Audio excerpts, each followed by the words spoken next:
अस्सलामुअलैकुम class. Chapter number 19 हमारा last class में कंप्लीट हो गया था। इस क्लास में हम चैप्टर नंबर 18 स्टार्ट करेंगे। चैप्टर नंबर 18 आपका ब्रांच ऑफ फिजिक्स इलेक्ट्रॉनिक्स से रिलेटेड है। चैप्टर नंबर 1 में आपने जो ब्रांचेस ऑफ फिजिक्स पढ़ी थी वहां पे इलेक्ट्रॉनिक्स इंक्लूड नहीं थी। क्लास ये सॉलिड स्टेट फिजिक्स की एक ब्रांच है इलेक्ट्रॉनिक्स, जिसमें आप development of electron emitting devices और controlling of electron flow discuss करेंगे। देखिए क्लास, एक ब्रांच ऑफ फिजिक्स आपने इलेक्ट्रिसिटी के नाम से डिस्कस की थी, जिसमें आप इलेक्ट्रिक करंट से रिलेटेड डिवाइसेस को डिस्कस करते हैं। इसी कैटेगरी में हमारे पास डिवाइसेस आती हैं, जैसे टेलीविजन है या साउंड सिस्टम्स है या कैलकुलेटर्स है, इसी तरह मोबाइल्स और कंप्यूटर्स हैं।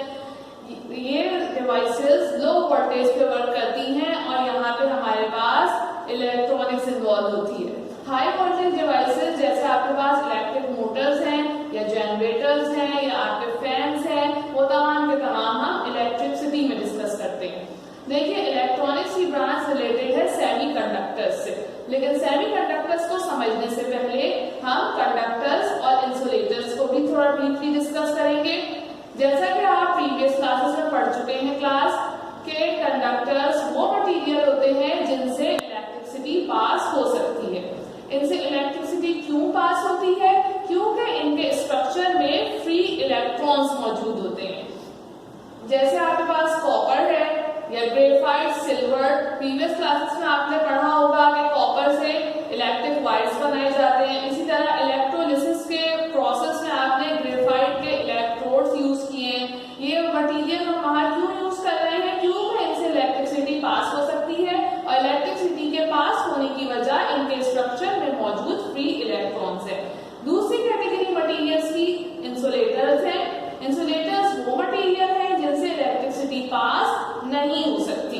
For example would, glass, paper या थर्मोकोल, फोम, ये तमाम के तमाम मटेरियल्स आपके पास इंसुलेटर्स होते हैं। इलेक्ट्रिसिटी को कंडक्ट नहीं करते क्योंकि इनके स्ट्रक्चर में फ्री इलेक्ट्रॉन्स प्रेजेंट नहीं होते। इंसुलेटर्स को हम वहां यूज करते हैं जहां हमें सेफ्टी रिक्वायर्ड होती है, जस्ट लाइक वायर्स की केसिंग बनाई जाती है इंसुलेटर्स की, ताकि वायर से पास होने वाला करंट किसी को हार्म ना कर सके। अब आ जाइए क्लास सेमीकंडक्टर्स पे। जैसा कि नाम से जाहिर हो रहा है, सेमीकंडक्टर्स यानी इनमें पार्शियली कंडक्टर्स की कैरेक्टरिस्टिक्स होंगी और पार्शियली इंसुलेटर्स की। सेमीकंडक्टर्स प्योर स्टेट में इंसुलेटर्स होते हैं। जब इनमें इम्प्यूरिटीज ऐड की जाती हैं तो ये कंडक्टर्स फॉर्म करते हैं। सेमीकंडक्टर्स की एग्जांपल में आपके पास है सिलिकॉन और जर्मेनियम। यही दोनों materials mostly as a semiconductor use होते हैं। अब हम देखते हैं कि ये प्रोसेस किस तरह से होता है। देखिए, डोपिंग का process, the electrical conductivity of silicon and germanium can be increased by adding a very small amount of a pentavalent or trivalent element in their atoms. Germanium और सिलिकॉन के पास फ्री इलेक्ट्रॉन्स प्रेजेंट नहीं होते। जब ये pure state में होते हैं तो ये इंसुलेटर्स होते हैं। अगर हम इनमें इम्प्यूरिटी ऐड करें, इम्प्यूरिटी कौन सी ऐड की जा सकती है? या पेंटावेलेंट एलिमेंट या फिर trivalent element. Pentavalent element chemistry में आपने डिस्कस किया होगा कि जिस एलिमेंट के वैलेंस शेल में 5 इलेक्ट्रॉन होते हैं वो पेंटावेलेंट कहलाते हैं, और जिस एलिमेंट के वैलेंस शेल में 3 इलेक्ट्रॉन होते हैं वो ट्राइवेलेंट कहलाते हैं। सिलिकॉन और जर्मेनियम दोनों के वैलेंस शेल में 4 इलेक्ट्रॉन्स होते हैं। तो या तो हम इनमें पेंटावेलेंट एलिमेंट ऐड करेंगे या फिर हम इनमें ट्राइवेलेंट एलिमेंट ऐड करेंगे। सिलिकॉन और जर्मेनियम हमारे पास ग्रुप 4 के एलिमेंट है, जबकि इम्प्यूरिटी जो हम ऐड करेंगे वो या तो ग्रुप 5 की होगी या फिर वो ग्रुप 3 से बिलोंग करेगा। इस पूरे प्रोसेस को हम कहते हैं डोपिंग। क्लास, ये हमारे पास सिलिकॉन का क्रिस्टल है प्योर स्टेट में। देखिए, ये सेंट्रल एटम सिलिकॉन का है और इसके पास होते हैं 4 इलेक्ट्रॉन्स, 1 2 3 4। ये 4 इलेक्ट्रॉन्स इस सेंट्रल एटम के हैं, जबकि इसके साथ साइड एटम्स के 4 इलेक्ट्रॉन्स भी बॉन्डेड है। 4 एटम्स के साथ 4 साइड एटम्स की बॉन्डिंग की वजह से इसका ऑक्टेट कंप्लीट हो गया है और ये स्टेबल स्टेट में है। इसी तरह देखिए साइड पे सिलिकॉन का जो एटम है उसके 1, 2, 3 इलेक्ट्रॉन्स आपको फ्री नजर आ रहे हैं और एक इलेक्ट्रॉन सेंट्रल एटम के साथ बॉन्डेड है।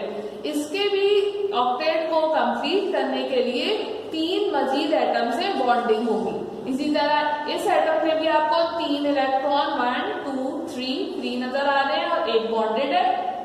इस साइड पे भी ऐसा ही है और टॉप वाले एटम के साथ भी ऐसा ही है, 3 इलेक्ट्रॉन फ्री और एक इलेक्ट्रॉन सेंटर वाले से बॉन्डेड। अब इस पूरे स्ट्रक्चर में कोई भी फ्री इलेक्ट्रॉन प्रेजेंट नहीं है जिसके थ्रू इलेक्ट्रिसिटी को पास करवाया जा सके। सिलिकॉन इस स्टेट में इंसुलेटर है। अगर हमें इसे कंडक्टर बनाना है तो हमें इसमें इम्प्यूरिटी ऐड करनी पड़ेगी। देखिए क्लास, अगर हम सिलिकॉन में इम्प्यूरिटी ऐड करें एंटीमनी भी आपने पीरियोडिक टेबल में देखा होगा, ये ग्रुप 5 का एलिमेंट है, यानी कि ये एक पेंटावैलेंट एलिमेंट है। एंटीमनी के वैलेंस शेल में प्रेजेंट है 5 इलेक्ट्रॉन्स। देखिए इसके 4 इलेक्ट्रॉन्स साइड के सिलिकॉन एटम के साथ बॉन्डेड है, जबकि जो इलेक्ट्रॉन 5वां इलेक्ट्रॉन है वो फ्री है। अब ये फ्री इलेक्ट्रॉन इलेक्ट्रिसिटी को कंडक्ट करवा सकता है। साइड के जो एटम्स है सिलिकॉन के वो अपनी प्लेस पे एज इट इज रहेंगे। इम्प्यूरिटी सिर्फ स्मॉल अमाउंट में होती है तो वो कुछ एटम्स को रिप्लेस कर देगी। कुछ एटम्स के रिप्लेस होने की वजह से यहाँ पे कुछ फ्री इलेक्ट्रॉन्स क्रिएट हो जाएंगे। अब इन फ्री इलेक्ट्रॉन की वजह से सिलिकॉन से इलेक्ट्रिसिटी पास हो सकती है। ये जो कंडक्टर फॉर्म हुआ है ये कहलाएगा एन टाइप सेमीकंडक्टर। जब भी सिलिकॉन को पेंटावैलेंट एलिमेंट से डोप किया जाएगा तो एन टाइप सेमीकंडक्टर फॉर्म होगा। एन टाइप सेमीकंडक्टर में फ्री इलेक्ट्रॉन प्रेजेंट होगा। इसी तरह क्लास, अगर सिलिकॉन में ऐड करवाया जाए trivalent element just like indium trivalent है, यानी इसके वैलेंस शेल में 3 इलेक्ट्रॉन प्रेजेंट है। 3 इलेक्ट्रॉन 3 सिलिकॉन के साथ तो बॉन्ड बना लेंगे, जबकि ये चौथा सिलिकॉन बॉन्ड नहीं बना सकेगा। ये सिलिकॉन के अपने 1, 2, 3, 4 इलेक्ट्रॉन्स प्रेजेंट है और चौथा इंडियम का होना चाहिए, वो यहाँ पे प्रेजेंट नहीं है, तो उसकी जगह एम्प्टी स्पेस है जिसे हम होल से डिनोट करेंगे।